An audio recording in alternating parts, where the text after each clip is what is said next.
लखनऊ के Awadh bar association के चुनाव की मतगणना रविवार को पूरी हुई, जिसमें अध्यक्ष पद के लिए एएम त्रिपाठी और राकेश कुमार में कांटे की टक्कर हुई, जिसमें एक वोट से राकेश कुमार चौधरी अध्यक्ष चुने गए। आपको बता दें कि राकेश कुमार चौधरी को कुल 855 वोट मिले। इसी दौरान अवध बार एसोसिएशन की कार्यकारिणी के शेष पदाधिकारियों का भी परिणाम घोषित किया गया। वरिष्ठ उपाध्यक्ष पद के लिए शैलेंद्र सिंह रजावत ने बाजी मारी। परिणाम आने के बाद लखनऊ में कल अवध बार एसोसिएशन का शपथ ग्रहण समारोह आयोजित किया गया, जहां चुने गए सभी अध्यक्ष, वरिष्ठ उपाध्यक्ष और कई अधिवक्ताओं ने शपथ ली। साथ ही अपने कार्यों को पूरी ईमानदारी के साथ करने का वादा किया। सर, सबसे पहले आपको ढेर सारी शुभकामनाएं, कॉन्ग्रेचुलेशन कि आपको उसके लिए चुना गया है। और सर, आगे की आपकी रणनीति कैसी रहेगी कि सब कुछ अच्छा रहे आपके कार्यकाल में? आपकी शुभकामनाओं के लिए आपको बहुत बहुत धन्यवाद। मैंने भी पहले अपनी स्पीच में कहा था कि बहुत लंबे लंबे वादे आज करने का दिन तो नहीं है। अगर 2 सेंटेंस में मैं इस पूरी बात को ख़त्म करूं तो ये है कि जो हमारी अवध बार एसोसिएशन की गौरवशाली इतिहास है इसका, जिसमें कुछ हरास आया है, उसको मैं पूरी करने की कोशिश करूंगा और मैं इस बात का प्रयास करूंगा कि हमारी अवध बार एसोसिएशन की गरिमा बरकरार हो और वो ऊंचाइयों पर जाए। जिन ऊंचाइयों पर अवध बार एसोसिएशन रहा है, मैं उन ऊंचाइयों तक ले जाने का पूरा प्रयास करूँगा। हमारे अधिवक्ता भाइयों बहनों को जो परेशानियां आ रही हैं मुकदमों के सिलसिले में, मैं कोशिश करूंगा कि वो काफ़ी दूर हों। तमाम क्रिमिनल केसेस जो हैं, अभी बताया गया, सिविल साइड में भी प्रॉब्लम्स हैं, ऑर्डर्स नहीं हो रहे हैं, क्रिमिनल अपील्स पेंडिंग है, बेल्स पेंडिंग है।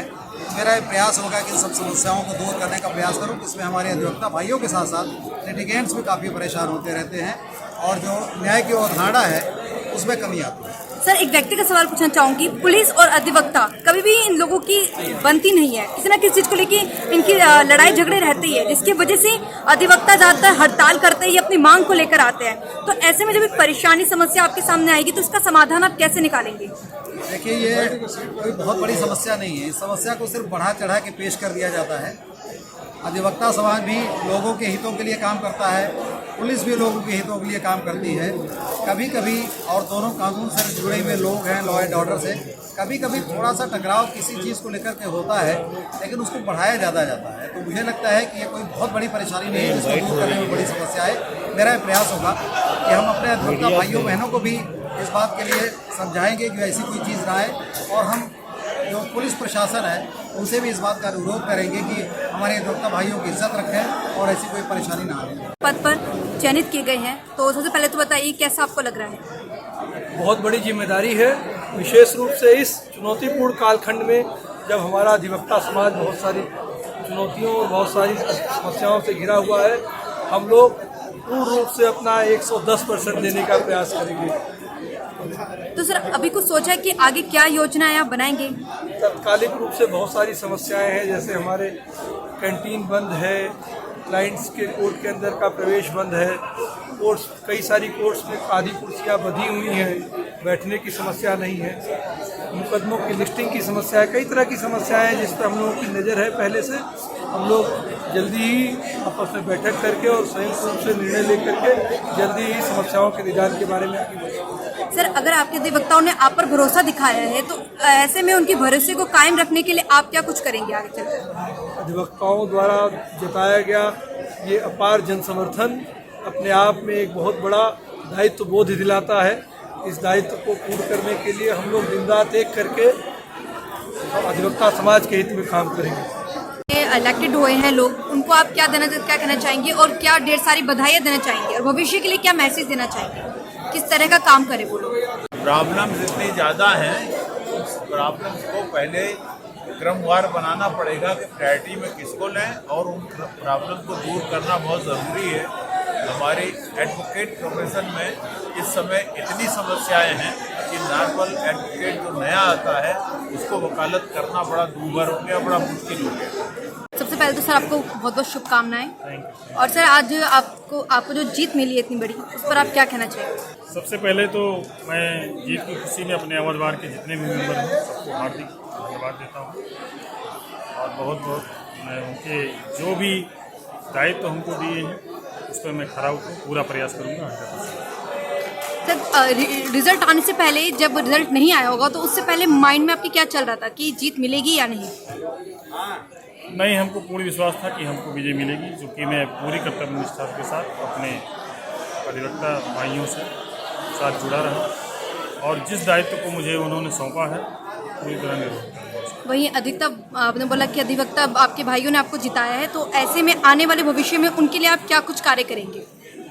अधिवक्ता भाइयों के लिए जो मूलभूत समस्याएं होती हैं, जैसे जो जूनियर अधिवक्ता हैं या अधिवक्ताओं की कोई पेंशन नहीं, कोई फंड नहीं है, तो हम एक रिलीफ फंड और वो कराएंगे जिससे जो नीडी अधिवक्ता है उनको कुछ न कुछ आर्थिक मदद मिले। जैसे कोरोना काल में कोविड-19 चल रहा, बहुत से अधिवक्ता हमारे साथी जो हमको छोड़ के चले गए, उनके परिवार के लिए कुछ न कुछ हम प्रयास करेंगे।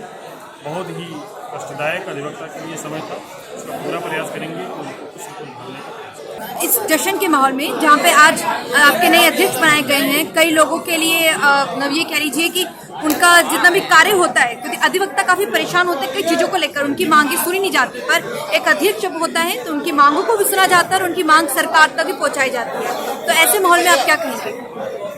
अधिवक्ता देखिए कभी परेशान नहीं होता है, अधिवक्ता परेशानी को दूर करने का एक माध्यम है। और अगर कोई व्यक्ति जो परेशान होने लगे तो वो अधिवक्ता जो है, हम ये कहें वो अधिवक्ता नहीं है, क्योंकि अधिवक्ता जो है परेशान व्यक्ति और कोर्ट के बीच की एक कड़ी है। किसी परेशान व्यक्ति की समस्या को वो कोर्ट तक पहुंचाता है और उस समस्या का क्या सलूशन है वो कोर्ट से रिक्वेस्ट करता है कि आप ये सलूशन दीजिए। अगर कोर्ट नहीं देती है तो आपने ये भी सुना होगा जो है उसके आगे अपील है। जो है इस संसार में दो ही लोग सुखी होते हैं, कबीरा इस संसार में सबसे सुखी वकील जो है, तो परेशान वो नहीं होता है। अगर जैसे निचली अदालत से उसका मुकदमा लूज भी होता है, कोई क्लाइंट हारता है तो आगे वो अपील करता है। इसलिए अधिवक्ता के साथ परेशानी जैसा शब्द जो है ये नहीं होगा। अधिवक्ता एक बहुत बड़ा परिवार है जो आम जनता की परेशानी को दूर करने का एक माध्यम है, न कि वो स्वयं परेशान है। आपके नए अध्यक्ष बनाए गए हैं तो उनके लिए आप क्या शुभकामना वाला मैसेज देंगे? बिल्कुल, सभी सदस्यों को बहुत बहुत शुभकामना। और उन अन्य सदस्यों को जो विजेता नहीं घोषित हो पाए उनको और ज़्यादा शुभकामना कि अगली बार वो और ज़्यादा मतों से विजयी होकर के आवे। और जो सदस्य अभी तक किसी फॉर्म पर नॉमिनेशन नहीं किए किसी पद पर, उनके लिए तो और ज़्यादा शुभकामना मैं दूंगा कि वो भी बिल्कुल जो हिम्मत बना करके आगे चुनाव में पार्टिसिपेट करें। हर व्यक्ति को एक बार चुनाव लड़ना चाहिए, हर व्यक्ति को आम समस्याओं से वाकिफ होना चाहिए कि चुनाव की क्या समस्या है, चुनाव के बाद की क्या समस्या है।